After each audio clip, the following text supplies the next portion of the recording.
लोकसभा चुनाव में राजस्थान की हॉट सीट रही बाड़मेर में कांग्रेस के उम्मीदवार बेनीवाल चुनाव जीत गए।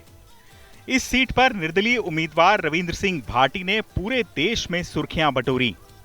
युवाओं के बीच भाटी चहेते थे और चुनाव जीतने के दावेदार भी माने जा रहे थे। लेकिन रविंद्र भाटी, कैलाश चौधरी और उम्मीदवार बेनीवाल के बीच त्रिकोणीय मुकाबले में जीत उम्मीदवार बेनीवाल को मिली। सोशल मीडिया और मीडिया में भाटी छाए रहे, जबकि उम्मीदवार बेनीवाल का जिक्र उतना नहीं हो पाया। अब चुनाव जीतकर बेनीवाल सांसद बने और जैसलमेर पहुंचे। उनका भव्य स्वागत हुआ। बेनीवाल ने अपनी जीत का श्रेय कार्यकर्ताओं और क्षेत्र की जनता को दिया, लेकिन लगे हाथ मीडिया से अपनी शिकायत भी बयां कर दी। बेनीवाल ने कहा कि दिल्ली के पत्रकारों की बाड़मेर में नहीं चली। उन्होंने नाम लिए बगैर भाटी पर यह आरोप भी मढ़ दिया कि उन्होंने माहौल बनाने में मीडिया का दुरुपयोग किया। राजस्थान ही नहीं, पूरे हिंदुस्तान के मीडिया की नजर अपने बाड़मेर वाले चुनाव में थी और पूरी हॉट सीट बनावड़ी।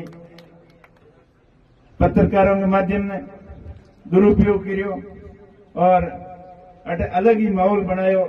दिल्ली में बैठा बैठा लोग कहता कि बाड़मेर में ही हो जी, बाड़मेर में ही हो जी, पर बन ध्यान को नहीं के बाड़मेर वाला लोग जब मंग जस ये तेवड़ ले तो बोंगी चले, वो पत्रकारों की नहीं चलेगा।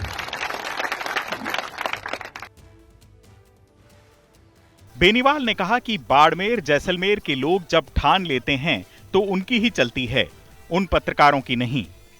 जाहिर है बेनीवाल को चुनाव के दौरान इस बात की खासी तकलीफ रही कि रविंद्र सिंह भाटी को एक हीरो के तौर पर पेश किया गया।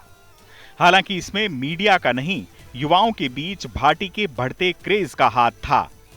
भाटी की रैलियों में जबरदस्त भीड़ दिखाई दी। उनकी चर्चा देश के बाहर भी हुई। बहरहाल बेनीवाल ने कहा कि वो जनता की उम्मीदों और भरोसे पर खरा उतरने की कोशिश जारी रखेंगे, थार के भाईचारे और अपनायत को कायम रखेंगे। राजस्थान में कांग्रेस ने भले ही 8 लोकसभा सीटें जीती हों, लेकिन बीजेपी को महज 14 लोकसभा सीटों पर रोकने से पार्टी खुश है। अब आने वाले दिनों में प्रदेश में कांग्रेस और बीजेपी की जंग 5 विधानसभा सीटों पर देखने को मिलेगी, जिनमें विधायकों के सांसद बनने के कारण उपचुनाव होने हैं। फिलहाल इन 5 सीटों पर इंडिया गठबंधन का कब्जा है। चुनाव आज तक।